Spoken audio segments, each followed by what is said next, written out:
Ao completar 20 anos de existência, o movimento Humanos Direitos foi homenageado durante uma sessão solene na Assembleia Legislativa do Estado do Rio de Janeiro, a ALERJ.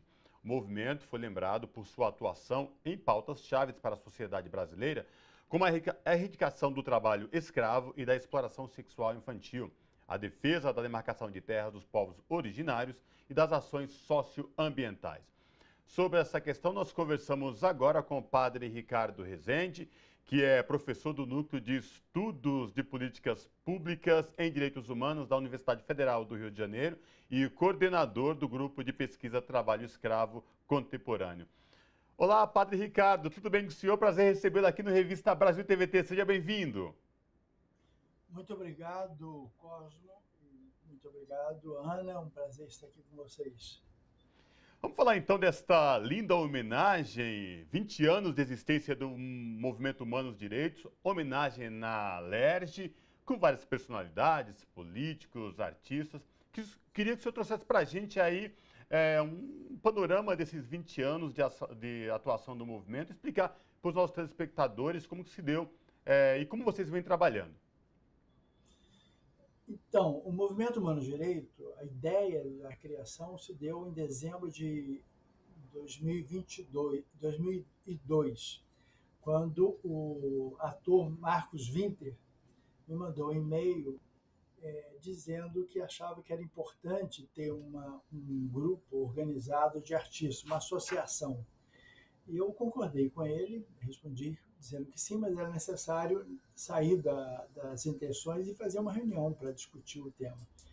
E começamos, então, nos reunir em janeiro de 2003, no Leme, bairro aqui do Rio de Janeiro, no Convento dos Dominicanos, fizemos as primeiras reuniões. E participaram muitos atores e atrizes, e uma das preocupações nossas era como colocar, essa era a proposta do Winter, assumida por nós, como colocar a visibilidade desses artistas à disposição das causas sociais. E começamos, primeiro evento foi na rua, aqui do Rio de Janeiro, pela paz. Havia uma guerra e a gente então fez uma manifestação pela paz. E depois teve um trabalho escravo no Mato Grosso, em que envolvia o presidente da ALERJ. E nós, então, fomos até a ALERJ para conversar com o presidente da ALERJ na época.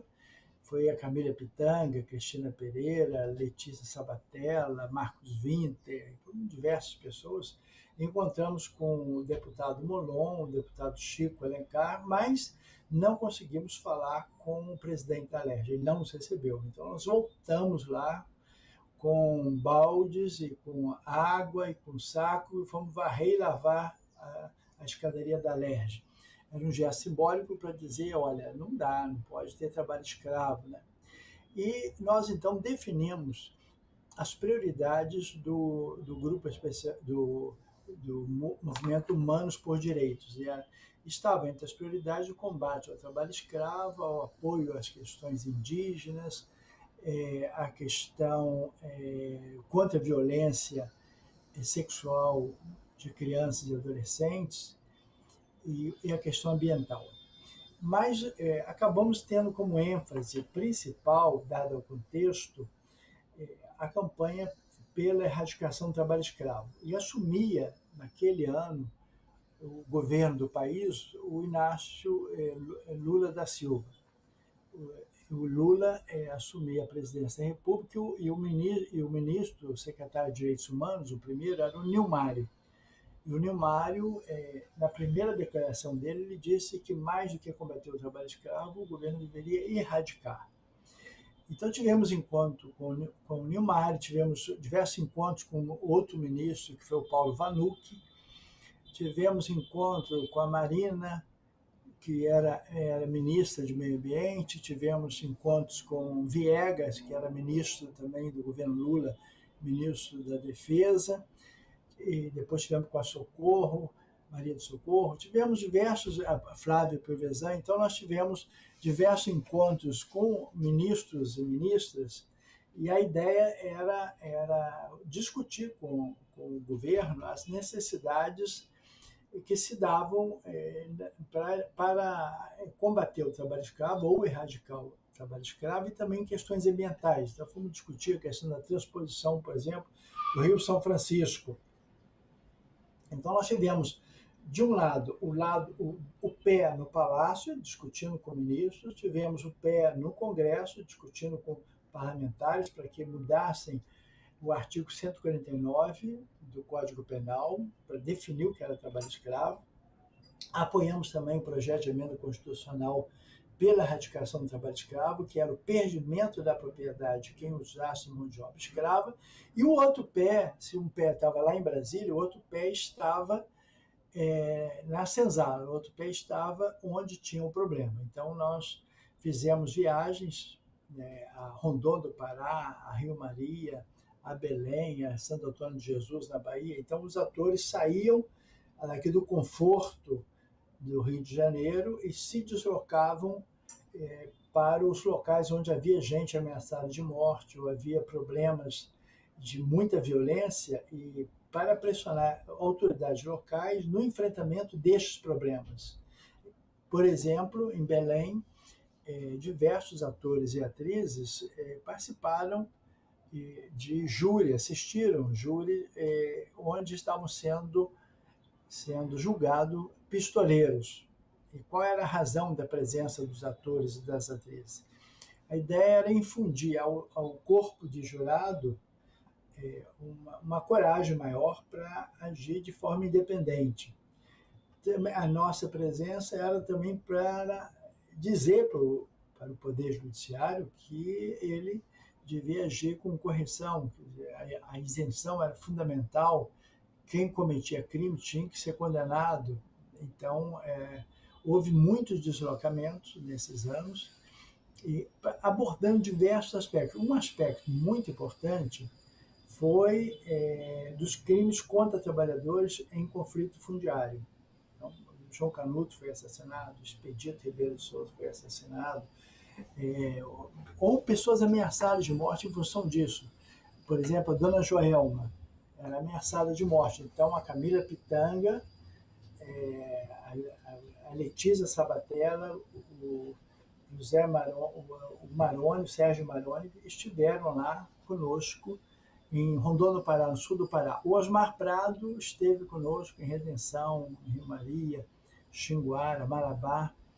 Então, esses deslocamentos para os locais onde havia problema tinham uma vantagem, Ana e Cosmo, que era dar um pouco mais de esperança aos trabalhadores, e a presença dos atores andando nas ruas com a mão no ombro de uma pessoa ameaçada acabava protegendo o pistoleiro ou o mandante do crime, ficava apreensivo, né? Olha, a dona Joelma agora tem um apoio, né, da Camila Pitanga, então dá um tiro nela, estou dando um tiro na Camila Pitanga.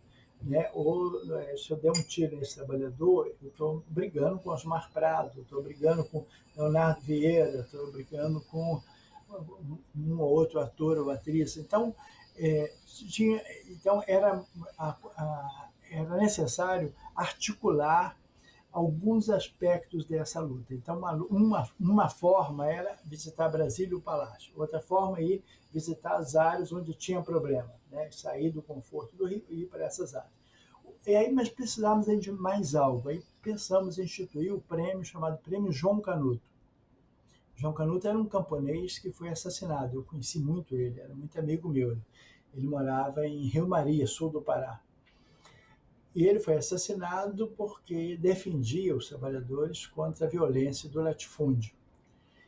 E, então, qual era o objetivo de instituir o Prêmio João Canuto? Era dar visibilidade a pessoas que lutam pelos direitos humanos e não são conhecidos. Então, nós começamos então a buscar pessoas como Vargas, por exemplo, lá em Redenção, como Batista em Marabá, que são dois advogados que defendem os trabalhadores e colocam a vida em risco. Então, nós os premiamos. Premiamos também gente ameaçada de morte, como a dona Joelma, né? Ou indígenas. Então, nós buscamos, nesses 20 anos, pessoas relevantes na luta, mas não muito conhecidos. Premiamos também alguns conhecidos, porque também valorizaria aquele que era desconhecido. Então, Ana Rosa, desculpa.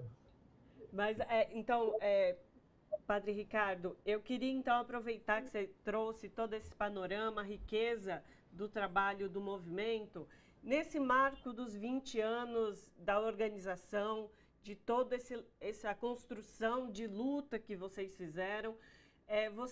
O que vocês almejam para o futuro, né? No marco de anos assim redondos, sempre há uma avaliação, sempre há o entendimento do que fazer para o futuro. Então, queria que o senhor pudesse falar agora um pouco mais de futuro. O senhor trouxe um panorama já do histórico, bem colocado. E para frente, como é que fica o Humanos Direitos? Para frente, evidentemente, o nosso sonho é da gente não precisar mais existir, né?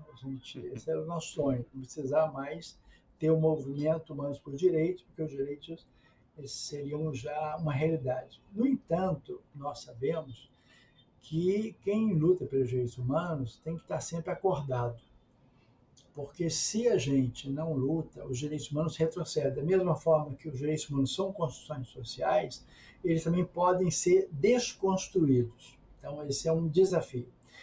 Esse é um aspecto. O segundo aspecto, ratificando o que eu disse antes, é que o período Temer e o período Bolsonaro refletem isso. Né? Foi momentos de tentativa de desconstrução de direitos. Né? O outro aspecto é que o direito humano ele existe para proteger o mais fragilizado.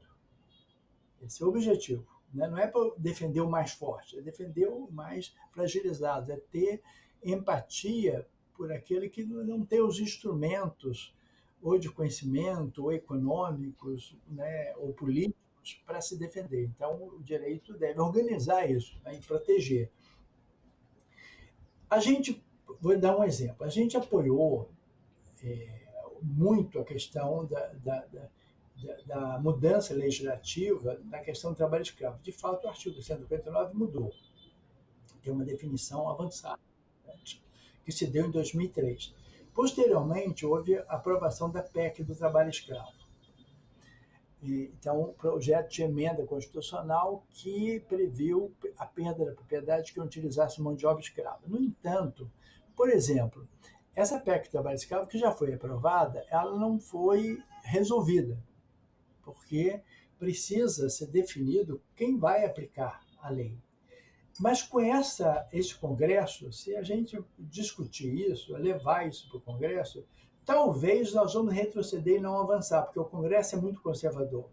Então, mesmo que o presidente seja mais progressista, mesmo que o secretário de Direitos Humanos seja mais progressista, mesmo que o ministro da Justiça seja mais progressista, a gente tem um Congresso muito conservador. Então, esse Congresso pode querer redefinir o que é trabalho escravo.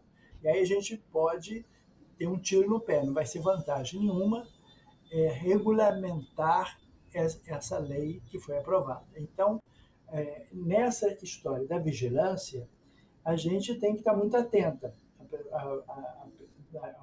O MUD tem que estar de olho aberto, porque o problema, olha só, se a gente observa, de 95 até agora, mais de 60 mil pessoas foram resgatadas do trabalho escravo.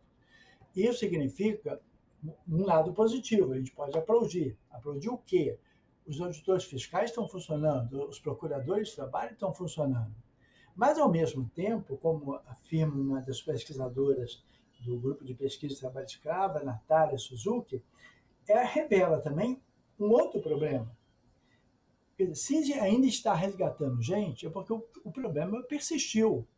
Porque se o problema tivesse acabado, não precisaria resgatar pessoas. Então, a gente aplaude os auditores fiscais, os procuradores de trabalho e a Polícia Federal que resgata, mas é um sinal de alerta. Há um problema não resolvido, porque se tem gente sendo escravizada, é porque o crime persistiu. Então, qual é o problema? O problema é estrutural. A gente tem que mexer em aspectos estruturais para poder ter mudanças. Então, quem é escravizado, em geral, é o mais fragilizado economicamente, é o mais pobre, é o negro, né? É a pessoa, é o estrangeiro, é o latino, né? É o ameríndio, é o boliviano, o peruano, é o haitiano que vem para o Brasil, é o congolês que vem para o Brasil. Então,